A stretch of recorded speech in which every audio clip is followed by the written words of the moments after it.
Muito boa tarde a todos e a todas. Olhando para a plateia dos presentes, no caso dos deputados, é só caros deputados, ao momento.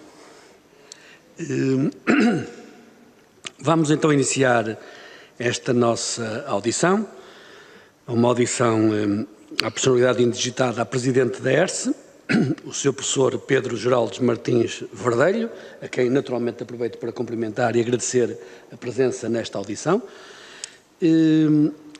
É do conhecimento de todos como está distribuída a grelha de tempos. O Sr. Professor terá uma intervenção inicial de 10 minutos, que fez questão que seja distribuída pelos diferentes grupos parlamentares. Será já de imediato feita a entrega dessa mesma intervenção. Distribuímos por mail porque esta impressão. Muito bem. Estou a informar que com alguma dificuldade está a ser feita a impressão e por isso já seguiu por mail para os diferentes membros da Comissão. Claro, precisamente. Até faz todo sentido. Portanto, já terão no vosso endereço de e-mail a intervenção que o Sr. Professor irá fazer, portanto, num tempo estimado de 10 minutos. Depois seguir-se-á as questões a colocar pelos grupos parlamentares, 5 minutos cada, e funcionará na forma de pergunta-resposta, se assim podemos chamar, naturalmente, ou seja, o representante do grupo parlamentar fará a intervenção neste período de 5 minutos e o Sr. Professor responderá a essas questões colocadas por cada um dos grupos parlamentares de forma individual e depois haverá uma intervenção inicial do Sr. Professor, se assim entender, da forma como quiser gerir, naturalmente, também por um tempo estimado de 10 minutos. Penso que estamos em condições de iniciar. Mais uma vez o agradecimento ao Sr. Professor pela presença e naturalmente pelos esclarecimentos que aqui prestará e passo-lhe a palavra para iniciar esta audição. Muito obrigado, Sr. Professor. Sr. Presidente da Comissão de Ambiente, Energia e Ordenamento do Território, senhoras e senhores deputados, é com grande satisfação que me apresento perante vós nesta audição de candidato a Presidente da Entidade Reguladora dos Serviços Energéticos. Nesta apresentação que tem a amabilidade de me conceder, falarei sobre 3 dimensões e desafios que se colocam à regulação da ERSE no quadro da descarbonização da nossa sociedade e da consequente transição energética, que procurarei orientar no desempenho de funções de Presidente da ERSE. Estas 3 dimensões são, a primeira, o aprofundamento da integração de mercados, a segunda, a integração local e a economia de proximidade da energia e a terceira, de mais longo prazo, a integração de sistemas energéticos e a economia circular da energia. Antes de aprofundar estas 3 dimensões, importa reconhecer que descarbonizar os setores energéticos passa por integrar na nossa matriz energética um número cada vez maior de processos de conversão de energia a partir de fontes renováveis. Considerando que os custos nivelados destas tecnologias de geração renovável, são os custos totais, são hoje inferiores aos custos variáveis dos combustíveis fósseis, das tecnologias convencionais, falar em descarbonização é falar em mitigação dos preços de fornecimento de energia. Os custos da nova tecnologia substituem combustíveis mais caros que os custos nivelados dessa mesma tecnologia. Tratar-se-á, assim, de uma descarbonização que se pretende justa e inclusiva, combatendo a regulação, e a ERSE fará isso, todas as barreiras de mercado associadas com situações de pobreza energética, infoexclusão, desalinhamento de interesse e falta de informação, de modo a não deixar ninguém para trás. Importa relembrar que esta transição energética não se iniciou agora, iniciou-se há vários anos, com a integração dos mercados nacionais de eletricidade e de gás natural. Com efeito, a recepção de geração renovável em larga escala obriga à existência de interligações robustas entre os vários países e de mercados funcionais com uma abrangência geográfica alargada. Mercados que promovam a descoberta da escassez e dos excedentes em todos os seus horizontes temporais. Mercados integrados regionais com o objetivo de ter um único mercado europeu que, através dos preços observados, orienta a utilização e despacho dos ativos de geração e de consumo existentes, independentemente da sua propriedade. Trata-se da primeira dimensão que referi, associada ao aprofundamento da integração de mercados, que obriga ao desenvolvimento de grandes infraestruturas, as autoestradas da energia e de uma adequada organização dos mercados grossistas europeus através de metodologias e software que garante a otimização do sistema nas suas várias dimensões temporais, facilitando a recepção de grandes quantidades de energia renovável com as conhecidas características temperamentais do ambiente ao menor custo.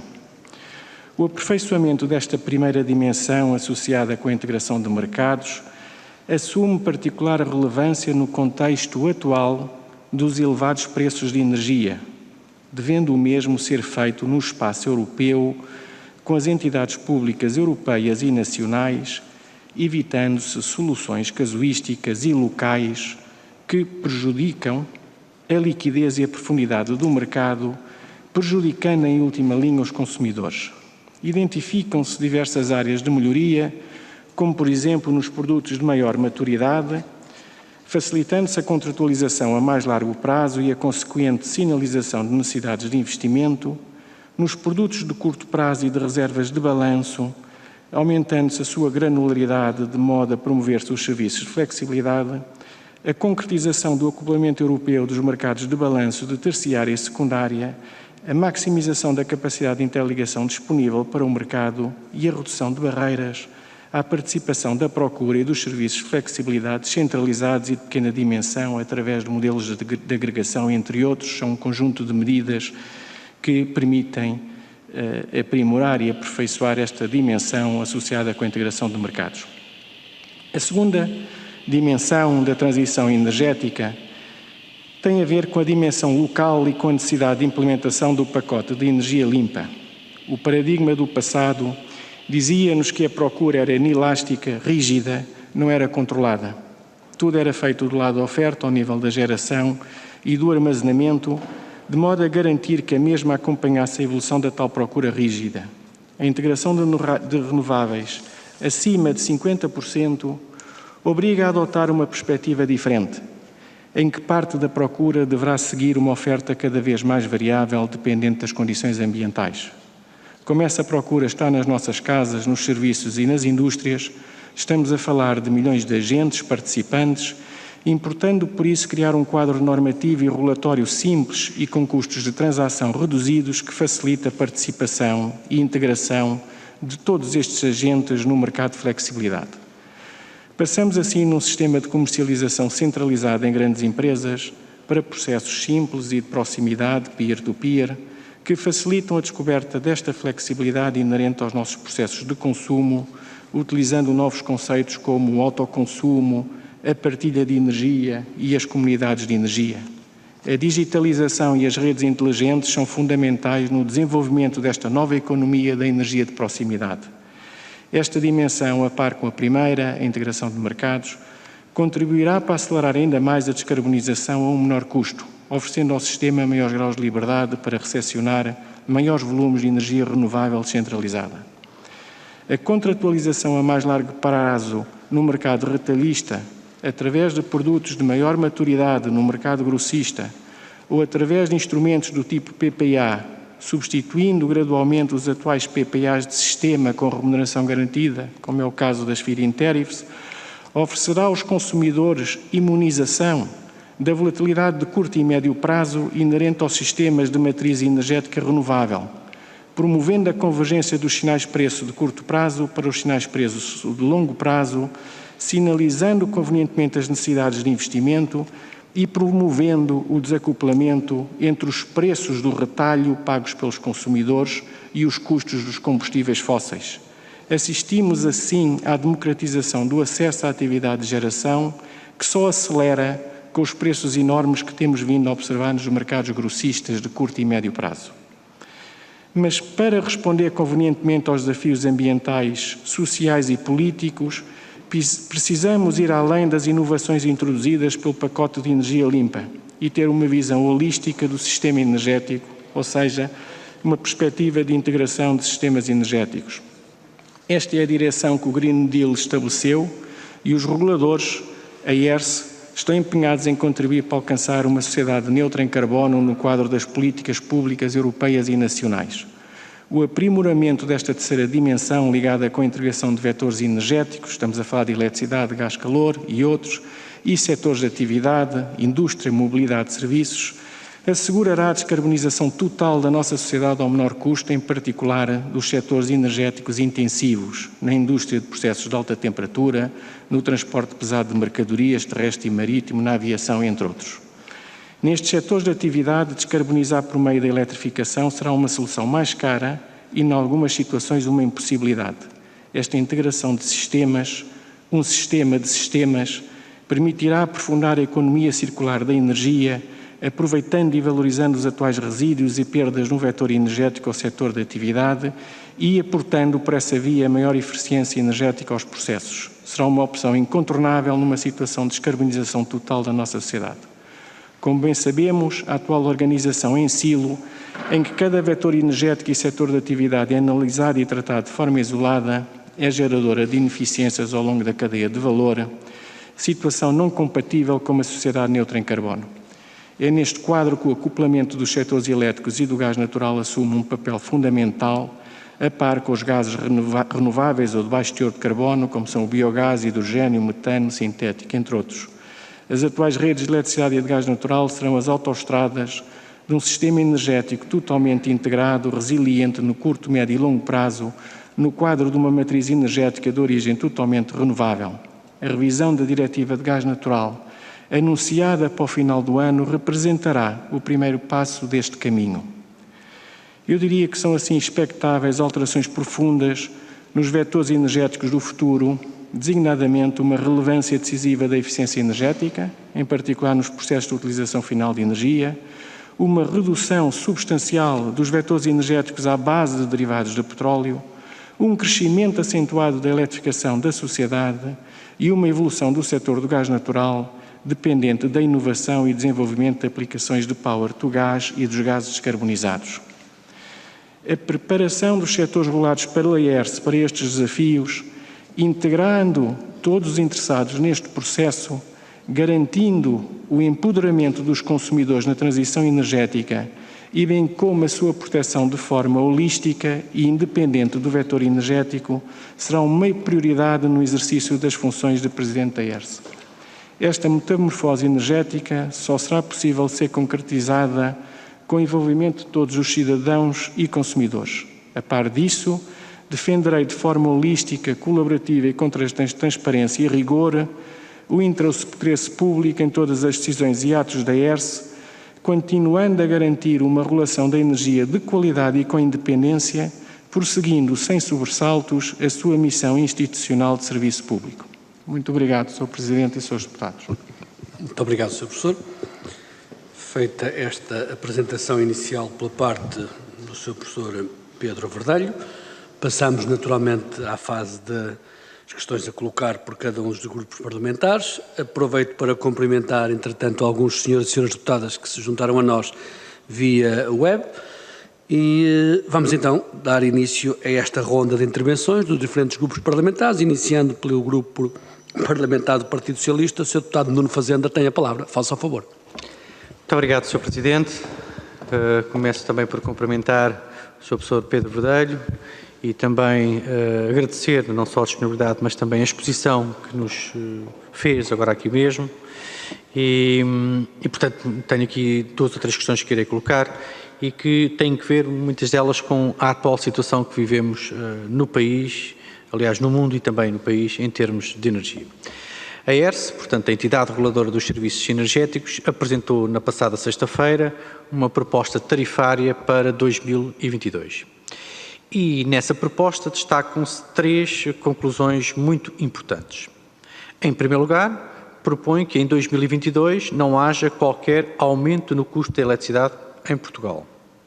Propõe mesmo uma redução do custo da eletricidade para mais de 900 mil famílias que estão no mercado regulado, isto é, menos 3,4% a partir de janeiro, face aos preços atuais e em vigor até dezembro. Em segundo lugar, daquilo que é a informação que dispomos, também propõe uma redução acentuada das tarifas de acesso à rede, que são aplicáveis a todos os consumidores de eletricidade incluindo os mais de 5 milhões de famílias que se encontram no mercado liberalizado. Por fim, e em terceiro lugar, e igualmente muito importante, propõe para os clientes industriais uma redução de mais de 90% nas tarifas de acesso à rede, permitindo atenuar de forma muito significativa a fatura energética no setor industrial. E, portanto, em suma, apesar da conjuntura de preços recorde no mercado grossista de eletricidade, Portugal, de acordo com aquilo que nos é projetado e proposto, em 2022, não terá um aumento do custo da eletricidade, havendo mesmo uma redução do custo para famílias e para a indústria. E isso, naturalmente, é uma boa notícia, especialmente considerando o atual contexto em que vivemos de agravamento internacional dos custos da energia. E, neste sentido, tenho 3 questões a colocar. A primeira tem que ver com o seguinte: no âmbito da proposta tarifária apresentada pela ERSE, de forma mais circunscrita, quais são as novas condições que as famílias, as empresas, a indústria que poderão esperar em termos de custos de eletricidade no próximo ano? Aquilo que, no fundo, nos possa sistematizar um bocadinho aquela proposta que a ERSE apresentou na passada sexta-feira. A segunda, num contexto internacional extremamente adverso em termos energéticos, quais são, na sua opinião, as razões que permitem que, em Portugal, no próximo ano, possamos, de facto, não ter um aumento nos custos de eletricidade, havendo mesmo a possibilidade da sua redução? Dito de outro modo, quais são as razões, os fundamentos, os fatores que determinam que os consumidores de eletricidade em Portugal possam estar mais protegidos e a indústria também? Sabemos que, obviamente, cerca de 60% da eletricidade produzida em Portugal tem origem nas energias renováveis. A ambição de Portugal é que em 2030 esse valor ascenda a 80%. E, porventura, a questão é se também aqui as energias renováveis, aquilo que tem sido o desempenho de Portugal nesta área, terá sido uma das razões que determina também uma das conclusões que a ERSE apresentou na sua proposta tarifária, a par de outras razões daquilo que foram políticas públicas e decisões, também, aliás, empresariais, que tendem em vista a descarbonização. Portanto, fundamentos. É um bocadinho esta a segunda questão, no fundo, o trabalho que tem sido feito pelo país para que termos agora a proposta tarifária que vamos ter para 2022. Terceira e última questão. Sabemos todos, neste momento, a escalada de subida de preços que temos assistido, em termos mundiais, nos combustíveis, no gás natural, e por isso a minha última pergunta é, no fundo, qual é a sua visão sobre a atual situação, sobre os desafios que se colocam ao setor energético no curto e médio prazo, incluindo nos combustíveis. São desafios que lhe deixo, que gostaríamos de ouvir a sua opinião, no fundo para combinar aqui 2 grandes dilemas, se assim quisermos. Por um lado, a transição energética que é necessária fazer, mas ao mesmo tempo uma transição energética que seja justa, porque a transição tem que se fazer também salvaguardando aquilo que é o bem-estar da sociedade e também a proteção das empresas para gerar economia e emprego. São estas 3 questões: condições para 2022 em termos de custos para os portugueses e para a indústria, razões que nos levam a poder não ter um aumento dos preços de custos e, terceiro, os desafios em matéria de transição energética. Muito obrigado. Muito obrigado, Sr. Deputado. Tenho agora a palavra ao Sr. Professor para responder às questões colocadas. Pelo mesmo tempo, sensivelmente 5 minutos foi o tempo ocupado pelo Sr. Deputado na sua exposição e nas suas questões. Faça favor, Sr. Professor. Muito obrigado, Sr. Presidente e Sr. Deputado. A proposta tarifária foi apresentada a 15 de outubro a um Conselho Tarifário da ERSE, onde estão representados vários interessados e portanto, eu diria que enfim, é nesse fórum que caberá analisar a proposta, mas relativamente às linhas principais,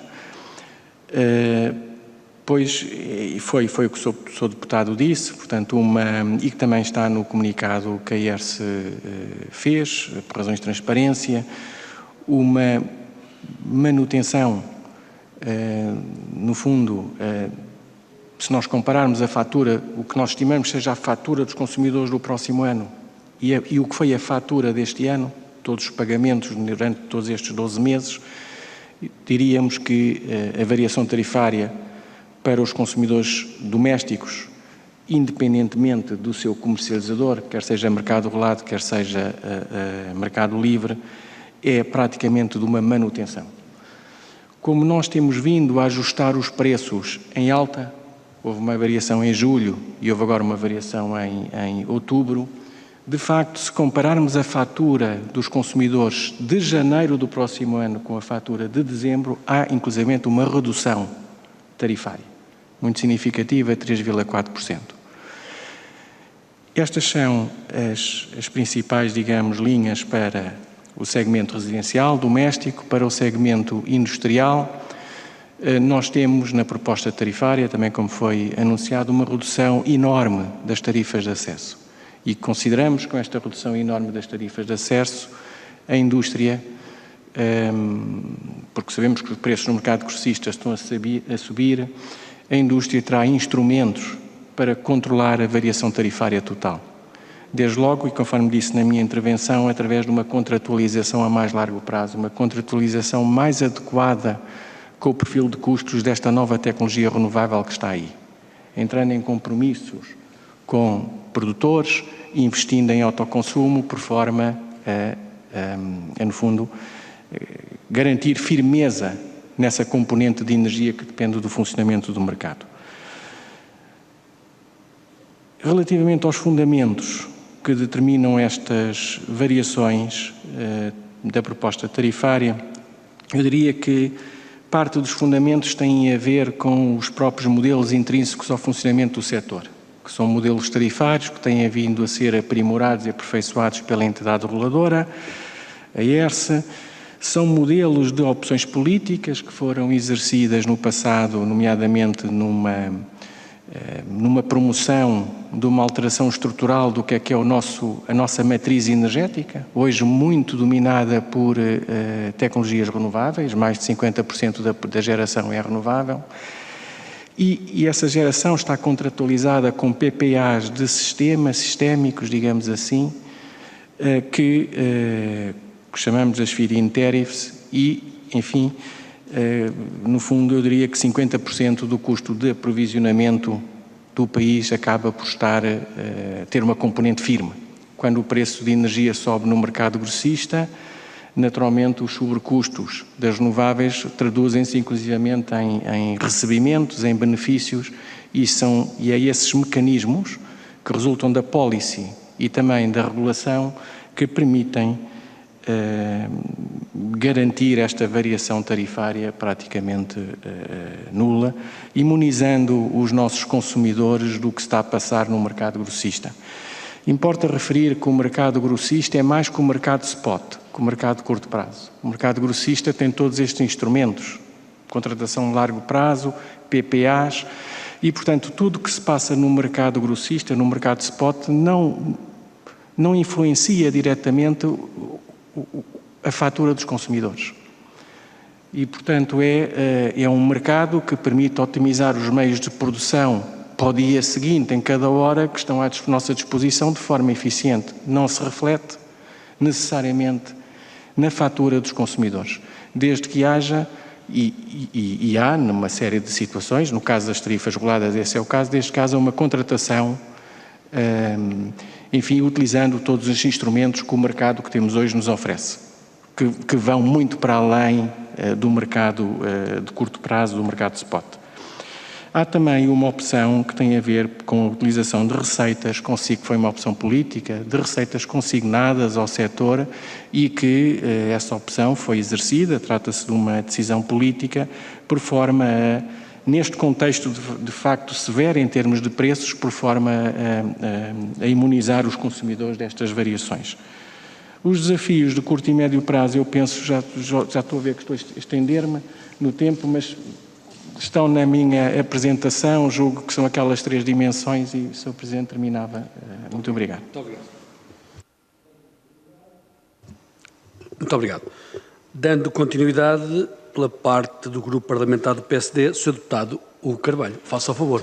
Muito obrigado, Sr. Presidente, Senhoras e Senhores Deputados, e os cumprimentos ao Sr. Professor Pedro Verdelho, que também apresento aqui, e dizer-lhe, por forma inicial que quando o Parlamento faz uma audição a um candidato, a um regulador, normalmente há 3 coisas que se avaliam genericamente. Portanto, a independência da pessoa face ao Governo, face a quem regula e a sua competência.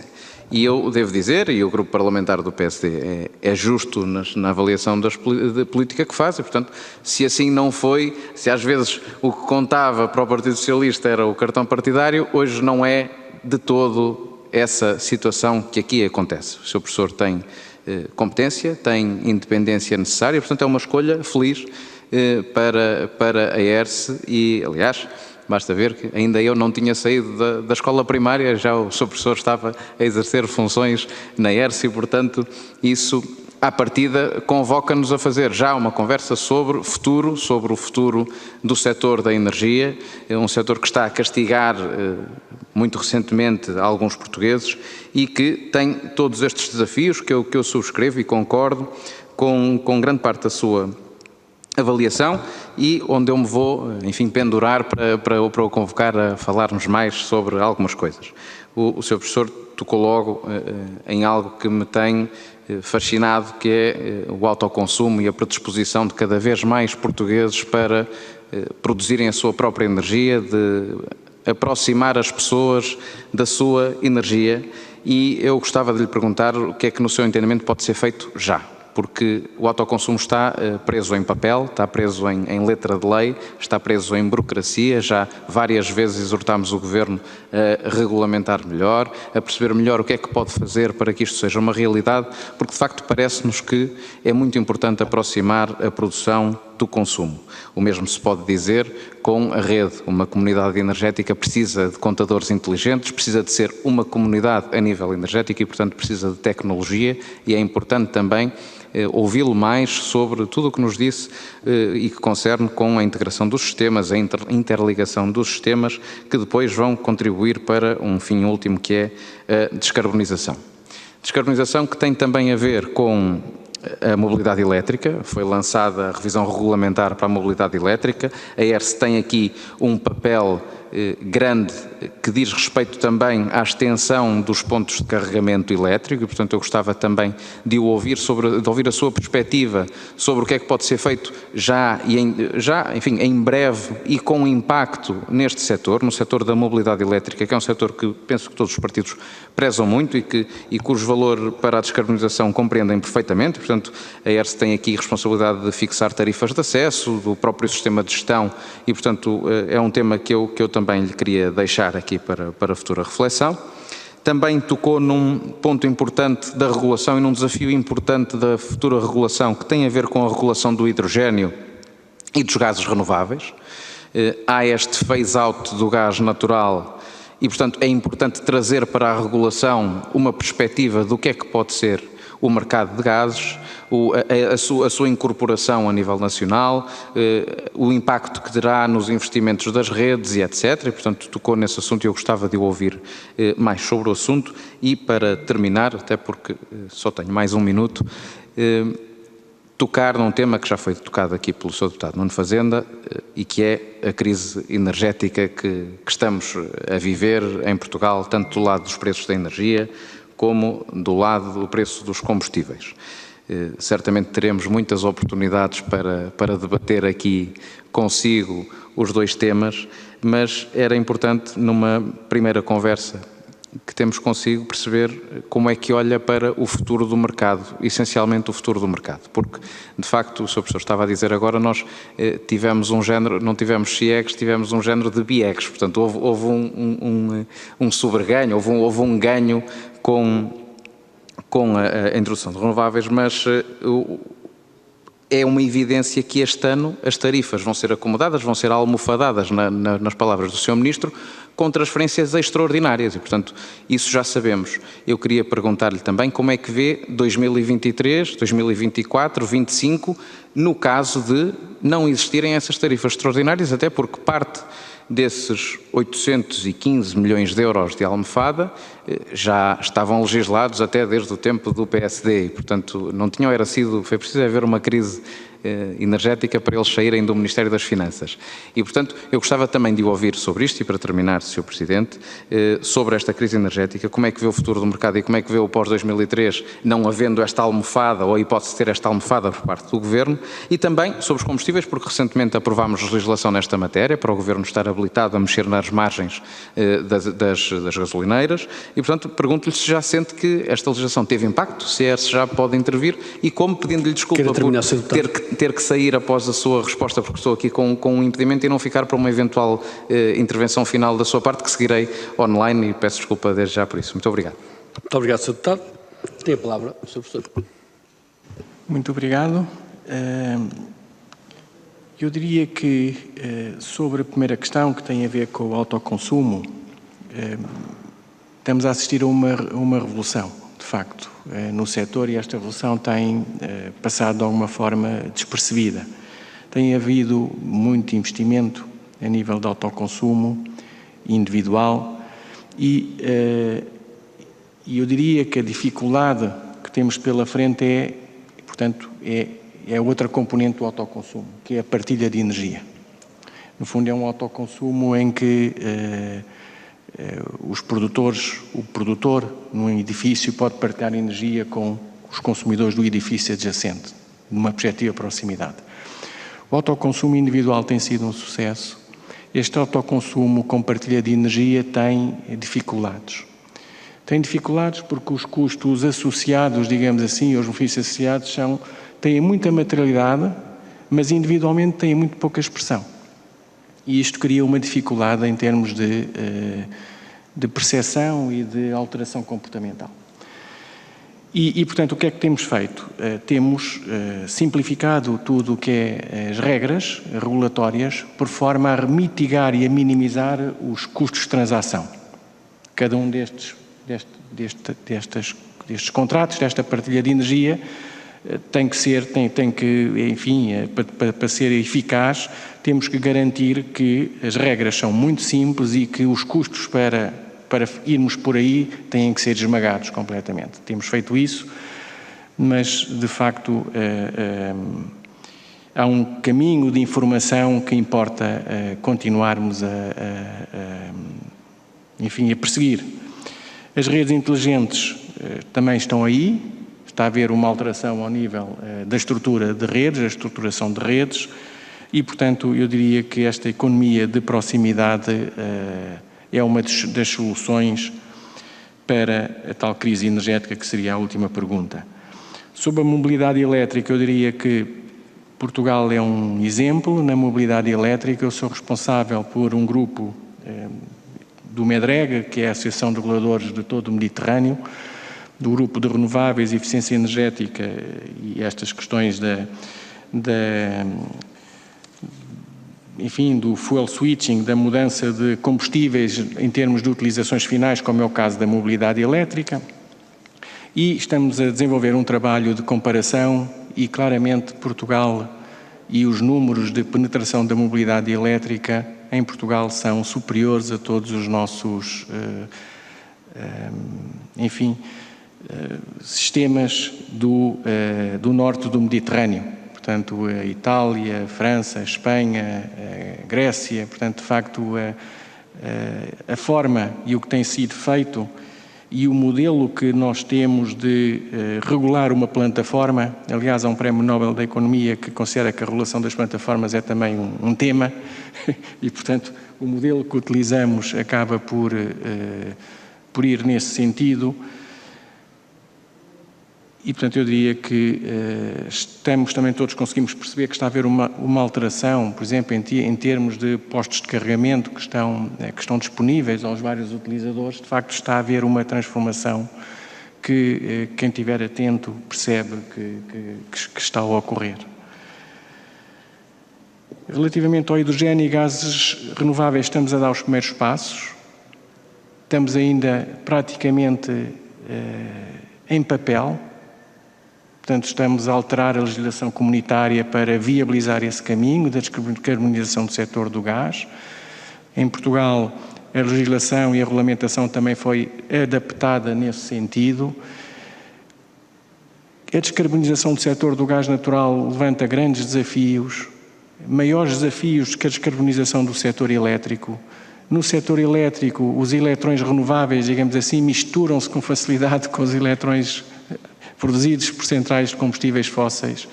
No gás natural não é assim. O blending, a mistura de gases é uma matéria fundamental. A regulação da qualidade do gás é um tema premente e, portanto, estamos, digamos, a testar este tipo de soluções com projetos pilotos a nível europeu, em Portugal também, e eu diria que estamos a dar realmente os primeiros passos nesse sentido, que é incontornável para que, se queremos de facto atingir uma sociedade de net zero, portanto com um balanço carbónico nulo. Sobre a crise energética e sobre os exercícios tarifários futuros, eu diria que nesta proposta uma das preocupações é também essa e, portanto, a amortização da dívida tarifária é o garante, estamos a falar de amortizar 1.000 milhões de euros da dívida tarifária, é o garante de pensar nos exercícios futuros que temos pela frente, protegendo os consumidores. E eu penso que excedi o tempo, Sr. Presidente. Está dentro do tempo que estava regulamentado, sendo que há uma compensação em função do facto do Sr. Deputado também ter excedido o tempo e daí um equilíbrio de partes, naturalmente. Muito obrigado, Sr. Professor. Dando sequência, tenho agora a palavra, em nome do Grupo Parlamentar do Bloco de Esquerda, o Sr. Deputado Nelson Peralta. Faça a favor, Sr. Deputado. Muito obrigado, Sr. Presidente.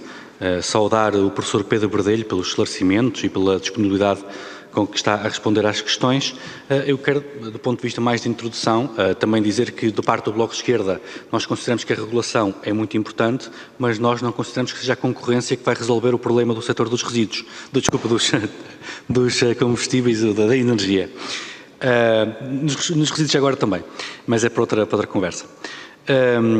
E, portanto, nós consideramos que o que é preciso é um controlo público bastante grande do setor energético e, citando uma frase do Sr. Professor que nos traz aqui, diz que é preciso remover as barreiras do mercado para que ninguém fique para trás. Bem, o que nós percebemos é que as barreiras do mercado foram retiradas, o mercado está liberalizado e o resultado de não haver barreiras é que há um conjunto de pessoas que estão a ser deixadas para trás, seja na mobilidade, seja no aquecimento das casas, seja num conjunto vasto de coisas essenciais para a sua vida, por causa da liberalização dos mercados. Mas, como volto a dizer, atendendo a que temos quase monopólios privados de energia, é importante, neste contexto, a regulação, não sendo, obviamente, o modelo que o Bloco de Esquerda escolheria. Indo para algumas questões concretas.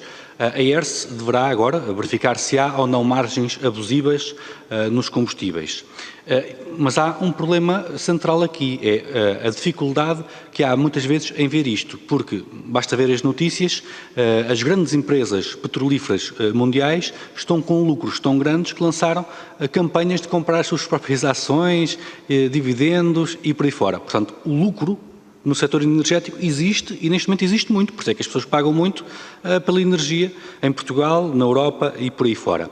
E, portanto, quais é que são as limitações que a ERSE irá encontrar para encontrar essas margens abusivas de lucro para poder recomendar ao Governo que haja a fixação de preços mais baixos.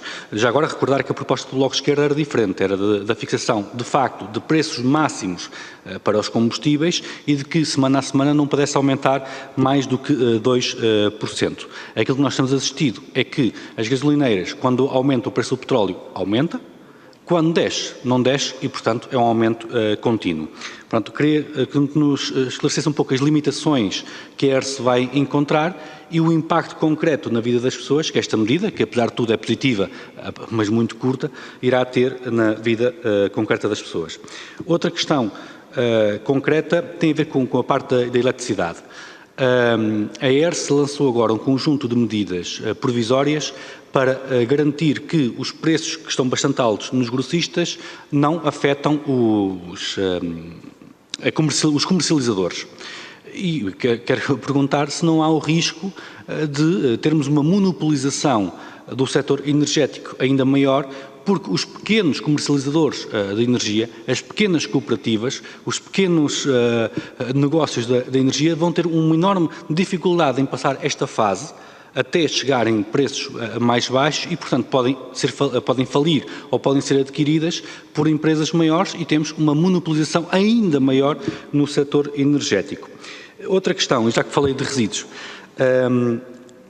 qual é que é a posição que a ERSE tem ou mantém sobre o financiamento que antes era na fatura, agora é através do Fundo Ambiental, que o Governo paga de dezenas de milhões de euros à Alipor e à Valor Sul para queimar resíduos para a produção energética. É um subsídio perverso que nós consideramos que devia acabar. Há algumas questões que o Sr. Professor nos traz aqui que são curiosas, porque fala-nos do empoderamento dos consumidores quando os consumidores não têm poder absolutamente nenhum onde compram a energia, porque mais coisa, menos coisa, ela vai ser sempre ao mesmo preço. É o que nós temos visto e está sempre a aumentar.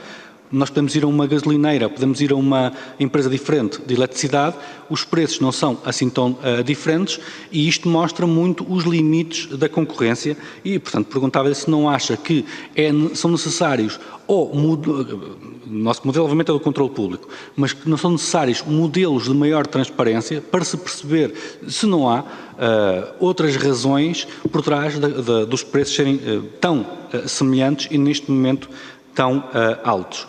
Dar nota de que o Bloco de Esquerda é favorável às comunidades energéticas, ao autoconsumo e à partilha e que, quando nos diz que o futuro são as autoestradas globais de energia, quanto a nós, essas autoestradas já existem e têm que existir por causa da segurança do sistema, por causa das questões de não haver muita facilidade de armazenamento da energia elétrica, mas o futuro será também muito aquilo que não existe, e é que é a produção local, as comunidades energéticas, e consideramos que deve estar muito mais aí o encaminhar para o futuro, porque a parte das autoestradas, na verdade, já está feita, obviamente precisam ser mais resilientes. Tivemos alguns problemas atrás com uma rede que aumentou também, que aliás fez a energia em Portugal ir muito abaixo, mas grosso modo seria isto, é que nós precisamos de um modelo que responda à vida concreta das pessoas, na mobilidade, no aquecimento de casa, onde há muitas pessoas que estão excluídas em Portugal, infelizmente, é um bem essencial e o preço tem que descer. Nós temos apresentado um conjunto vasto de propostas e as perguntas para a regulação são aquelas que aqui deixei. Obrigado. Muito obrigado, Sr. Deputado. Faça a favor, Sr. Professor. Muito obrigado, Sr. Presidente e Sr. Deputado. Sobre a primeira questão, que tinha a ver com os combustíveis e o controle das margens, a regulação tem que cumprir a legislação e, portanto, aprovada a legislação, esse controlo e essa monitorização terá que ser feita e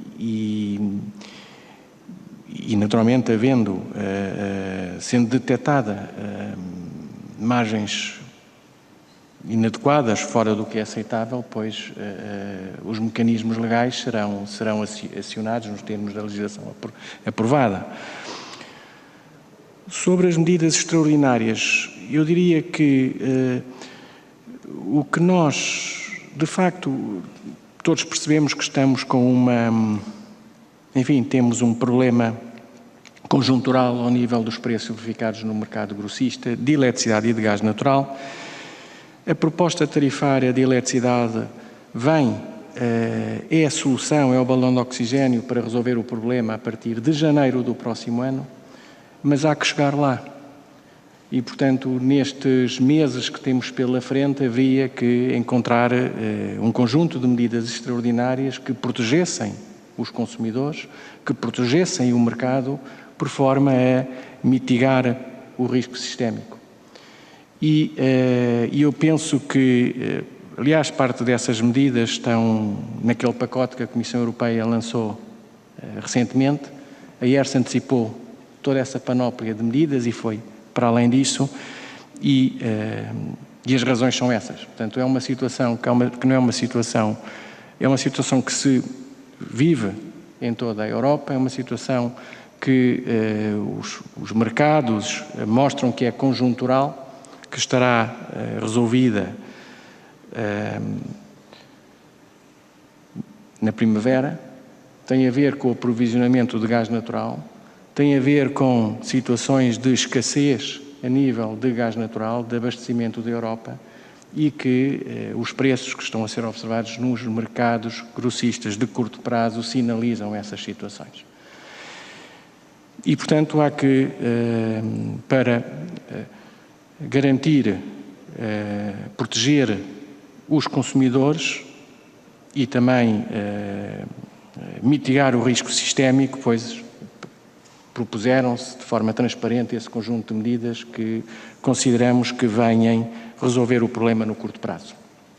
Portanto, a forma como nós vamos ultrapassar esta dificuldade energética, que é uma dificuldade em toda a Europa, tem a ver com este pacote de medidas extraordinárias e proposta tarifária.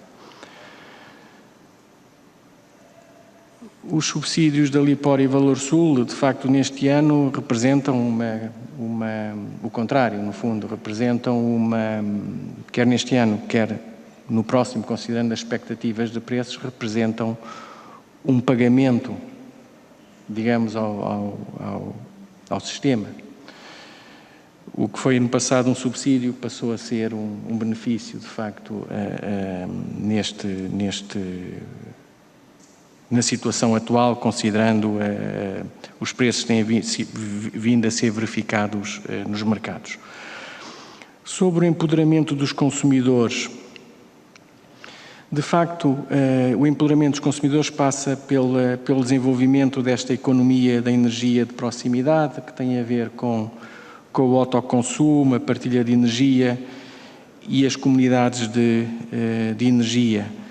Trata-se de modelos novos, que são modelos fundamentais para esta questão da transição energética que estamos a vivenciar, são incontornáveis, fazem parte intrínseca desta transição energética. No fundo, é como se estivéssemos e é importante reconhecer que o mercado nestes setores em que temos um monopólio de rede, em que temos uma infraestrutura a ligar produtores a consumidores, ele existe porque, por regras regulatórias, há um desacoplamento do que é o negócio das redes, o monopólio natural, que tem que ser regulado pela ERSE, e o que é o funcionamento do mercado. Sem estas regras regulatórias, nunca teríamos mercado. Nunca os consumidores teriam o poder de escolher fornecedor. E, portanto, eu diria que este é um modelo complexo e, portanto, nós, para desenvolvermos estes pequenos negócios de partilha de energia de proximidade, numa economia de proximidade, é fundamental que as regras sejam muito simples, sejam percebíveis por todos e os custos associados à implementação destas regras sejam muito pequenos. As redes inteligentes vão contribuir para isso. Este modelo de economia circular, de economia de proximidade, é como se tivéssemos dois layers no modelo de mercado, digamos assim, da eletricidade e também do gás. E esses dois layers são um layer centralizado e um layer simplificado. Vamos ter que conviver e coexistir durante muitos anos com estes dois layers, com os mercados grossistas e com o mercado interno da energia, simultaneamente com os mercados de flexibilidade de proximidade. E com isto penso que terei respondido, Sr. Deputado. Muito obrigado. Muito obrigado, Sr. Professor. Tenho agora a palavra, em nome do Grupo Parlamentar do PCP, o Sr. Deputado Duarte Alves. Faça a favor, Sr. Deputado. Muito obrigado, Sr. Presidente. Cumprimento também o professor Pedro Verdelho. Está aqui na condição de indigitado para o cargo de Presidente da ERSE e para o PCP consideramos que, para quem assume responsabilidades na ERSE, os critérios fundamentais são os critérios de competência técnica, de independência face ao setor e da defesa do interesse público. Neste caso, sendo a ERSE, esse critério de defesa do interesse público está muito associado à defesa dos consumidores, como aliás decorre dos próprios estatutos da ERSE. e, portanto, neste momento que vivemos de grandes preocupações face aos preços da energia e enquanto atualmente vogal da ERSE, gostaríamos de fazer algumas perguntas sobre a situação atual e que naturalmente são para nós importantes na apreciação que fazemos sobre a perspectiva com que o senhor irá assumir as funções para as quais agora é indigitado. E começaria pelas questões relativas às tarifas transitórias. Este comunicado da ERSE do passado dia 15 de outubro refere relativamente às tarifas transitórias que elas terão um agravamento médio face ao ano anterior, ao ano 2021, de 0,2% de agravamento. O que significa, segundo o que aqui é dito, e se eu entendi bem, que entre dezembro de 2021 e janeiro de 2022 há uma redução de 3,4% da tarifa regulada. Ora, não nos podemos esquecer que esta redução que aqui é anunciada acontece depois de 2 aumentos de 3%, de um aumento conjugado de 6%. E aquilo que nós não podemos deixar de questionar é porque é que a tarifa regulada aumentou 6% nestes 2 períodos, quando as tarifas do mercado liberalizado, as empresas que estão no mercado liberalizado e que também compram energia, e também vão aos mercados, não sentiram a necessidade destes aumentos. Porque é que os consumidores, ao longo deste período, viram, os que estão na tarifa regulada, viram este aumento, enquanto que os outros não viram esse aumento nas tarifas do mercado livre. E neste momento, porque é que continua-se a agravar a situação desta tarifa?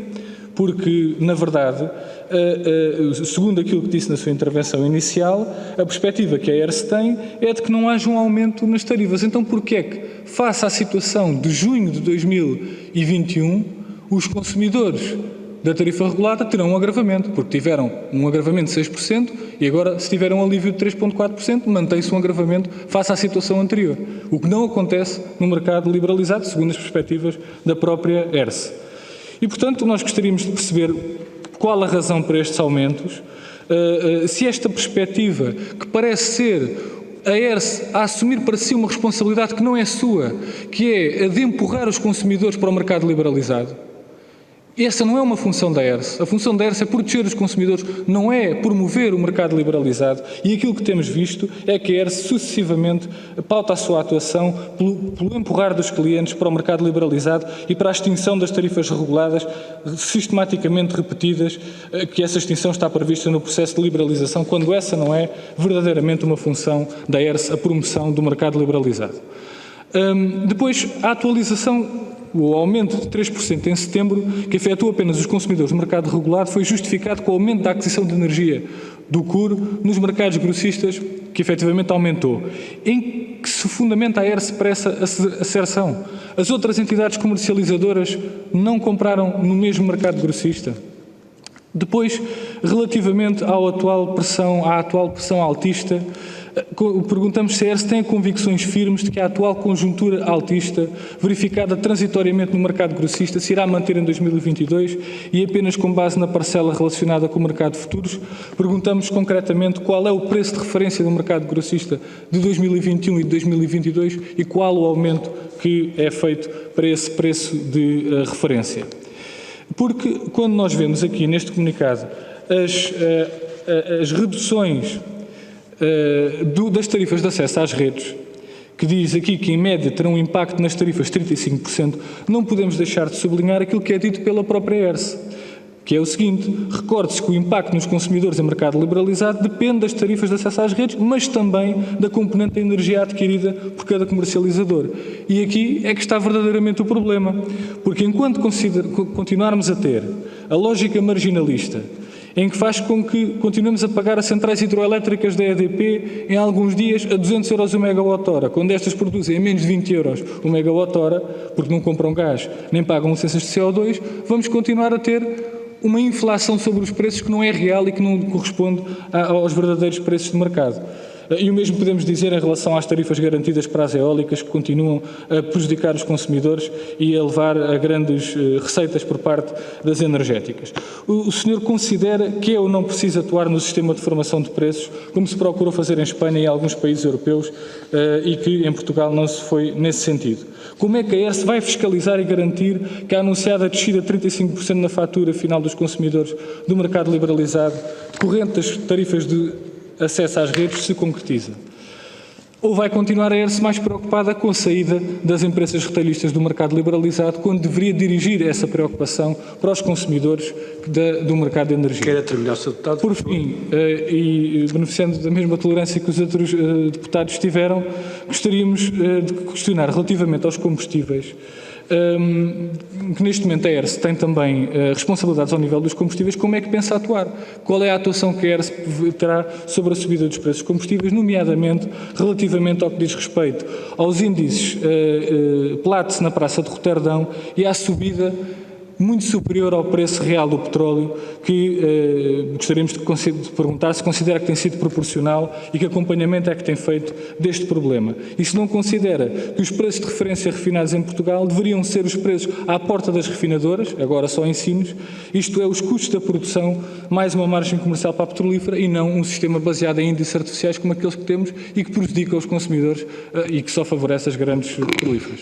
Muito obrigado, Sr. Deputado. Só para referir, foi o Sr. Deputado que utilizou maior tempo até agora, não é? Portanto, não há aqui uma disparidade comparativamente. Sr. Professor, faça o favor. Sim, senhor. Muito obrigado, Sr. Deputado e Sr. Presidente.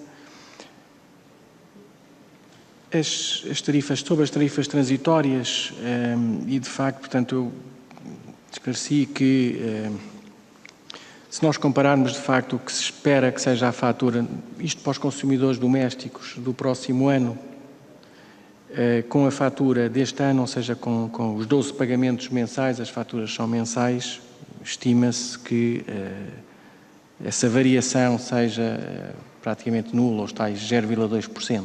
Portanto, há uma manutenção dos preços. Conforme o Sr. Deputado referiu, temos vindo a ajustar em alta, fizemos-lo em julho, cada ajustamento tem um impacto de 3% e fizemos-lo em outubro. Estas regras, isto foi feito porque, enfim, antes de toda esta situação e, portanto, implementamos este modelo de ajustamentos trimestrais há algum tempo, antes desta questão de crise energética que estamos a viver, e as regras que estabelecemos na altura, que foram discutidas com todos num processo transparente e foram aceitos por todos, foram exatamente estas. Sempre que o aprovisionamento do comerciador do último recurso detecta um desvio superior a 10 euros por megawatt-hora, faz-se um ajustamento de metade, de 5 euros por megawatt-hora. E esse ajustamento tem um impacto que foi comunicado nessa discussão pública que fizemos de 3%. E foi isso porque repara, estamos a falar de um ajustamento de preços sem consultar o nosso Conselho Tarifário, sem consultar os vários interessados no setor. Portanto, fizemos essa consulta antes, definindo as regras, e todos consideraram que era aceitável, porque não podemos também ignorar que não ajustar significa criar um desvio que depois é pago posteriormente, porque a energia tem que ser comprada no mercado grossista. É importante também referir que, a acompanhar este conjunto de regras, impusemos também critérios de eficiência no aprovisionamento do CUR. Os comerciadores não podem estar a vender com preços firmes para um ano e a comprar no mercado spot. É como irmos... portanto, há que ter uma cobertura de risco adequada. E por isso, ao nível do comerciador do último recurso, impusemos mecanismos e aprovamos mecanismos de contratação eficiente de energia, utilizando produtos com firmeza e maturidade anual, semelhante às tarifas que estão a ser praticadas aos consumidores do mercado regulado. E é essa firmeza, portanto, é um cabaz de produtos. Hoje, o comerciador do último recurso aprovisiona-se uma parte com produtos anuais, outra com produtos trimestrais. Portanto, no fundo, hoje, por exemplo, já foram feitos aprovisionamentos para o próximo ano. E portanto, é e o mercado grossista é tudo isto, tem esta panóplia de instrumentos. É esta contratação eficiente que garante firmeza nos preços e que garante que os desvios de energia, digamos assim, sejam contidos. A variação anunciada é uma variação que aplica-se a todos os consumidores. porque nós não estamos a fixar preços administrativos com déficit. Nós estamos a fixar preços administrativos que projetam as melhores previsões do preço de energia para o próximo ano e a redução das tarifas de acesso às redes. E, portanto, o exercício tarifário de fixação dos preços administrativos, da tarifa de último recurso, da tarifa transitória, é um exercício tarifário semelhante ao que um comercializador faz. E, portanto, eu diria que as tarifas no mercado acompanham a evolução da tarifa transitória, que esta proposta tarifária e estas variações beneficiam não só os quase 1 milhão de consumidores do mercado regulado, mas beneficiam todos os consumidores, independentemente do seu comerciador, porque a redução está nas tarifas de acesso às redes, que é paga por todos os consumidores, independentemente do seu comercializador. É fundamental que assim seja, de forma a garantir harmonia entre o que é o mercado regulado, a tarifa transitória, e o que são as tarifas de mercado e o próprio funcionamento do mercado retalhista. Sobre a questão da lógica marginalista e do modelo de mercado, eu diria que, de facto, o mercado spot, os preços de muito curto prazo e por forma a garantirmos, enfim, mecanismos competitivos com profundidade, têm que ser modelos, enfim, que permitam e que facilitem a integração de mercados regionais a nível europeu, para termos os produtores portugueses em concorrência com os espanhóis, com os franceses, com os alemães. E se nós olharmos para uma dada hora e virmos o perfil de preços, nós vimos que eles estão todos agarrados uns aos outros. E só não são iguais quando há restrições nas interligações. Esta lógica marginalista não representa necessariamente o preço final, porque, como digo, no mercado retalhista e no aprovisionamento do mercado retalhista, os comercializadores ou próprios consumidores que são agentes de mercado podem fazer uso de uma série de instrumentos, de ferramentas, desde logo PPAs, com produtores, em que o preço é firme para vários anos, contratação nos mercados a prazo e contratação no mercado de spot. E só na percentagem que vai ao mercado de spot é que eles estão a ser impactados por estes preços que estamos a observar. Portanto, quando falamos na lógica marginalista, nem sempre há que ter esta consciência. Quando puder terminar, agradeço. Muito bem. Eu penso... Pronto, eu terei que terminar, ficaram sem responder algumas perguntas. Mas depois tem a intervenção final. Está bem. No final. Está bem, Sr. Presidente. Muito bem. Dando continuidade, temos agora em linha o Sr. Deputado Pedro Moraes Soares, do Grupo Parlamentar do CDS, a quem passo a palavra. Muito boa tarde, Sr. Deputado. Não estamos a ouvir. Muito boa tarde, Sr. Presidente. Agora sim. Boa tarde, faça o favor. Muito obrigado. Boa tarde. Cumprimentar o Sr. Presidente, cumprimentar os Srs. Deputados e também um cumprimento especial ao Sr. Presidente da ERSE, ao professor Pedro Verdelho.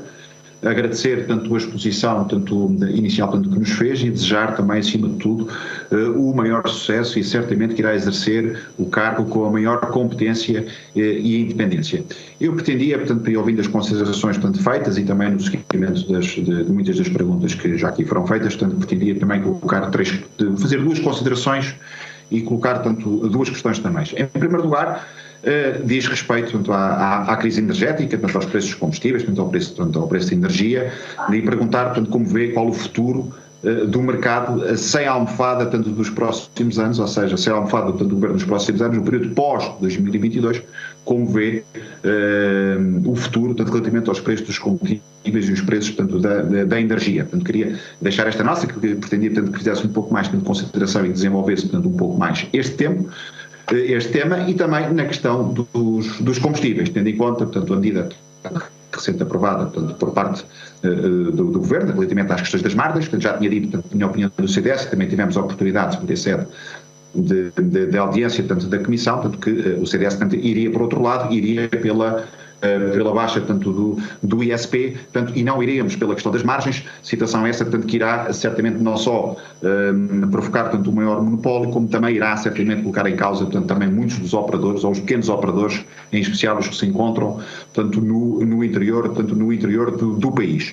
Deixar também uma nota relativamente, e foi também o assunto também foi aqui abordado, relativamente à mobilidade elétrica, portanto, de facto, existe ainda, portanto, um déficit, portanto, muito grande, portanto, a nível nacional, relativamente aos postos, portanto, aos postos do carregamento, e também deixar ainda uma consideração, portanto, relativamente ao hidrogênio. Portanto, muito se tem falado, de facto, na questão, portanto, do hidrogênio, mas até agora, portanto, muito pouco tem visto, ou praticamente tem sido zero. Portanto, creio que só ainda, portanto, o município, apesar do Governo, portanto, ter recentemente lançado um programa, mas creio que até ao momento ainda só o município avançou ainda na questão, portanto, do hidrogênio e fê-lo, portanto, às suas próprias, portanto, custas, portanto, que é o município de Cascais, portanto, que tem os primeiros, portanto, autocarros, portanto, movidos a hidrogênio, portanto, do país, creio que são os únicos até então, e deixar aqui esta nota relativamente aos transportes públicos eficientes.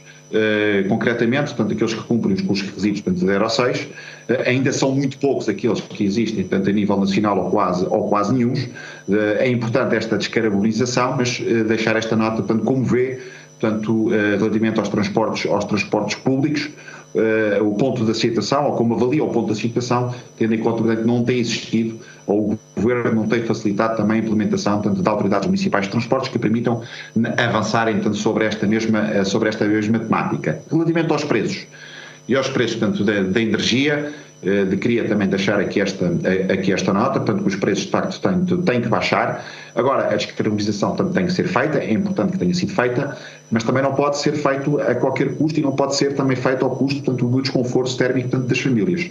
Portanto, e aqui uma preocupação, portanto, que o CDS, portanto, manifesta, portanto, diz respeito à questão, portanto, da pobreza energética, portanto, que infelizmente, portanto, vai aumentar, cada vez há mais dificuldades por parte das famílias, portanto, também suportar, portanto, os custos, portanto, da eletricidade. São situações, muitas de famílias, portanto, a passar por situações, portanto, muito complicadas, e isto depois vai ter também um peso no Serviço Nacional de Saúde, porque há muitas famílias que vão, infelizmente, portanto, ter que cortar, portanto, muitos nos consumos, tendo em conta não só o aquecimento das suas casas, vamos ter casas mais úmidas, casas mais isoladas, e isso depois vai ter um custo, portanto, muito acrescido, portanto, no Serviço Nacional de Saúde. E eram estas questões, portanto, que eu pretendia colocar, Sr. Presidente. Muito obrigado.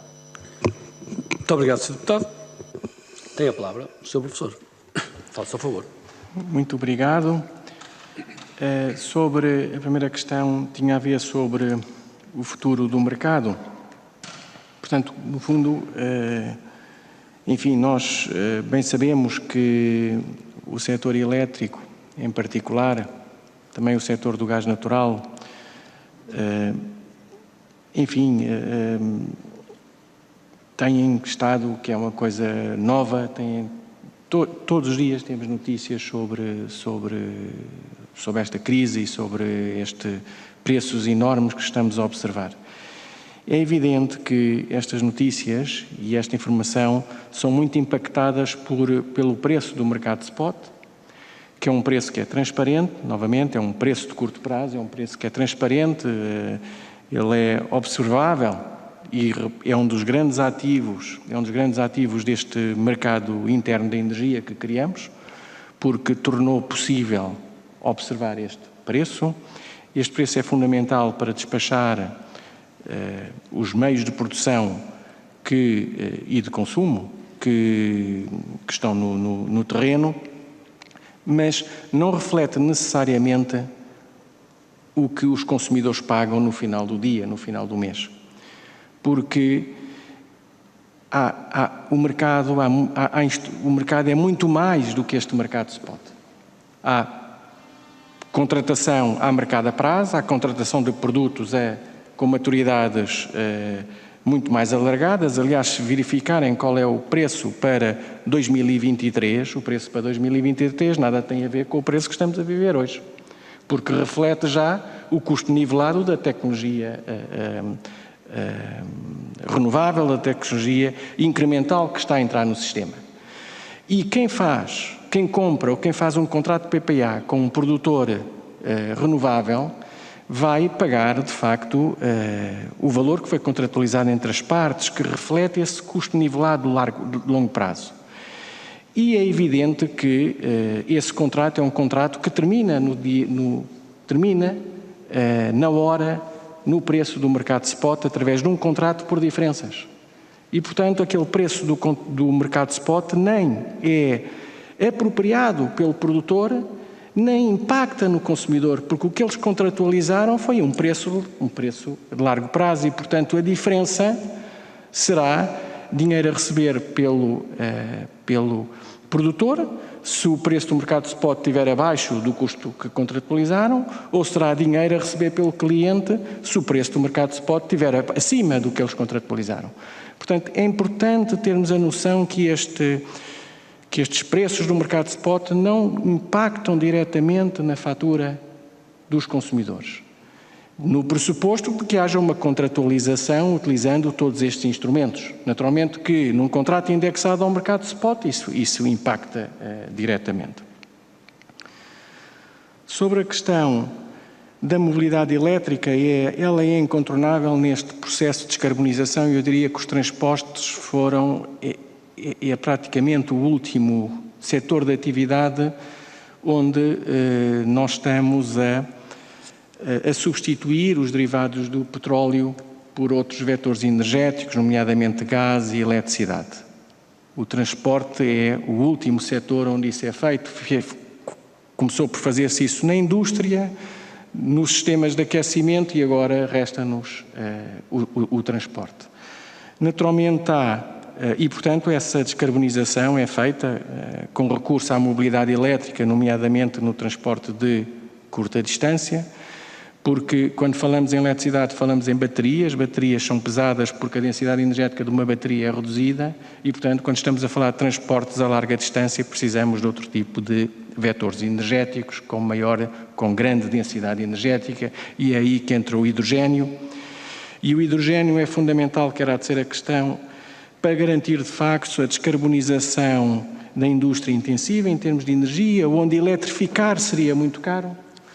A questão dos transportes a grande distância, onde peso significa ineficiência e, portanto, a eletricidade pode não ser a solução e numa questão que é fundamental tem a ver com segurança de abastecimento. Eu não sei se um número muito interessante é nós compararmos a segurança de abastecimento ou a energia que temos armazenada em Albufeiras, e Portugal é rico em sistemas de armazenamento hídrico.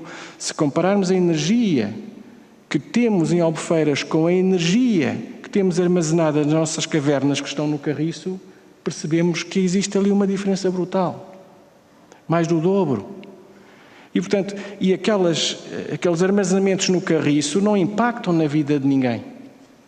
E, portanto, é esta questão que é fundamental, ou seja, num sistema totalmente renovável, é preciso ter armazenamentos.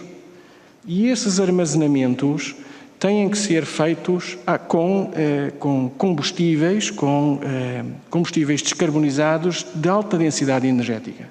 E o hidrogênio, esta é a solução do hidrogênio, e daí nós estarmos hoje a discutir a nível europeu as estratégias de hidrogênio, também a nível nacional, por forma a garantir esta resiliência. A pobreza energética é um aspecto fundamental, como é evidente, temos tarifas sociais e é algo também que preocupa a relação. Muito obrigado, Sr. Professor. Creio que não temos mais nenhum grupo parlamentar em linha e, por isso, dou por terminada esta segunda parte relacionada com as intervenções dos grupos parlamentares. Passamos, sendo assim, à intervenção final pela parte do Sr. Professor, num tempo estimado máximo de 10 minutos, portanto, para expor as matérias que muito bem entender. Sr. Deputado, pretendia... Sr. Presidente, permite-me que repita algumas perguntas que não foram respondidas para que na intervenção final possam ser abordadas. De uma forma muito objetiva e telegráfica. Muito objetiva. Os aumentos na tarifa regulada, porque é que só aconteceram na tarifa regulada se os outros consumidores também vão ao mercado? Qual é o preço de referência no mercado grossista que se espera para 2022 e qual o aumento relativo a 2021? Ou seja, se a atual conjuntura altista tem a perspectiva de se manter em 2022, e a terceira questão era relativamente aos combustíveis, sobre qual é a atuação que a ERSE pretende ter relativamente, em particular, aos mecanismos de formação de preços. Foram estas as questões que deixei, que penso que ainda não foram respondidas. Muito rapidamente, objetivamente. Voltar a repetir a questão, várias não foram respondidas, mas voltar a repetir a questão da formação dos preços dos combustíveis que a ERSE agora tem responsabilidade. Quais é que são as limitações da ERSE para apurar as margens abusivas e qual é que é a previsão da ERSE de que isso poderá, de facto, ter um impacto bastante grande ou não nos preços? Muito obrigado. Sr. Professor, tem então uma intervenção final de 10 minutos para responder, ao que muito bem entender, obviamente.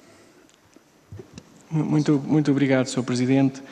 Sobre a primeira questão do aumento das tarifas reguladas e do aumento das tarifas de mercado, tem havido, é importante referir isto, portanto, neste ano, o aumento das tarifas reguladas tem sido acompanhado também pelo aumento das tarifas de mercado.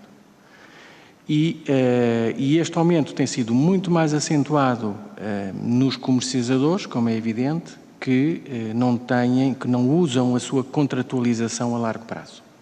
E, portanto, nessas situações, geralmente estamos a falar de pequenos comercializadores, nessas situações os aumentos têm sido muito mais substanciais que os das tarifas reguladas, e naqueles comercializadores que têm uma contratualização com muito mais firmeza, portanto, estão a abastecer a sua carteira. A carteira hoje está a ser abastecida com produtos que foram contratualizados há mais de 2 anos ou 3 anos.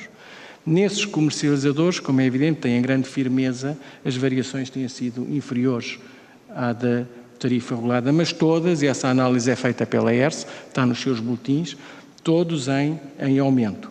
Eu diria que a tarifa regulada traduz, ou o aumento das tarifas reguladas traduz, enfim,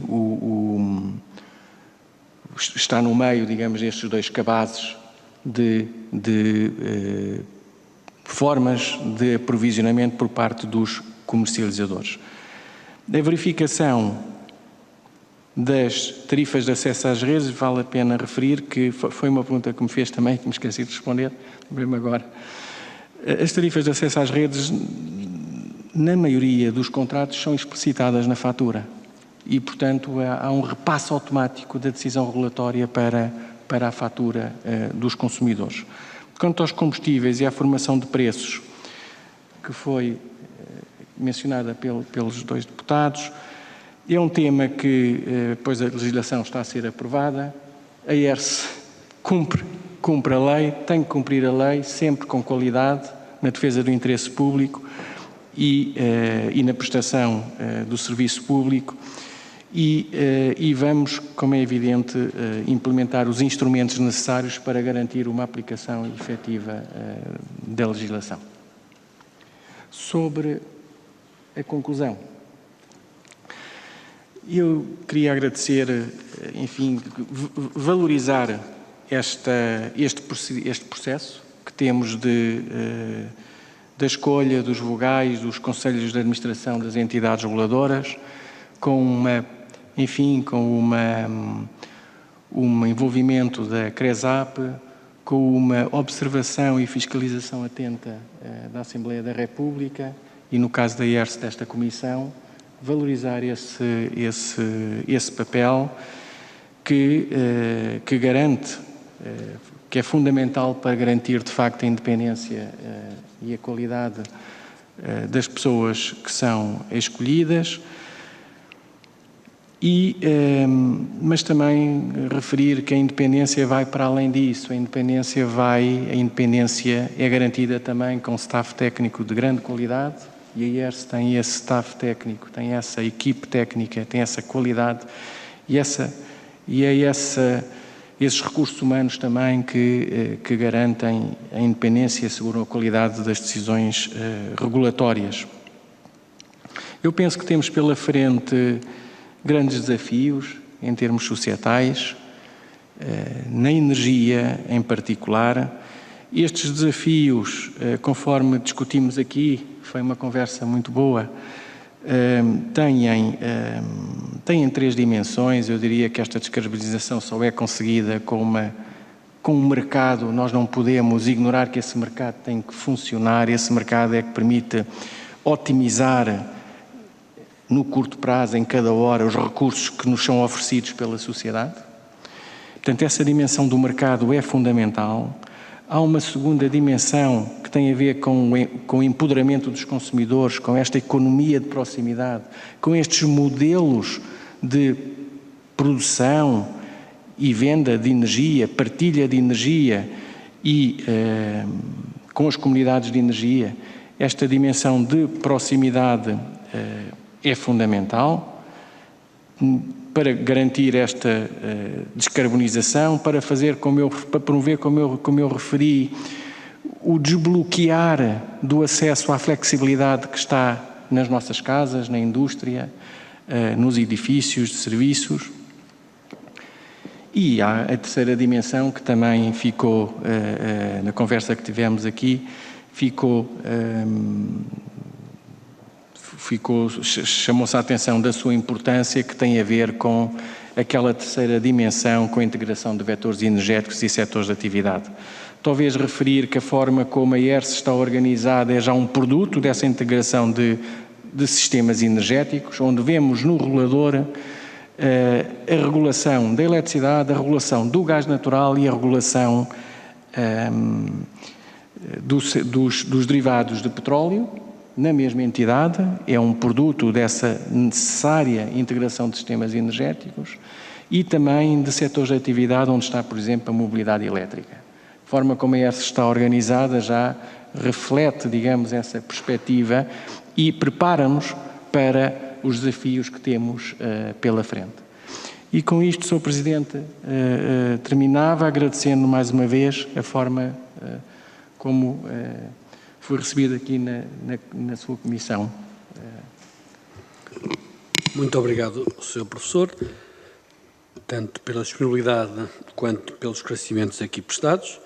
Dizer-lhe que, naturalmente, é sempre um gosto recebê-lo cá e estamos sempre disponíveis para aquilo que considerar necessário e oportuno da nossa parte. Por isso, muito obrigado pela presença e portanto, dou por terminado esta audição, sendo que daqui resultará a elaboração de um relatório que pertence do Grupo Parlamentar do Partido Socialista e creio que o Sr. Deputado Nuno Fazenda será o autor desse mesmo relatório. Muito bem, muito obrigado e dentro de momentos seguir-se-á a terceira parte da nossa reunião de hoje, que é precisamente a reunião ordinária dos temas que estão agendados. Até já.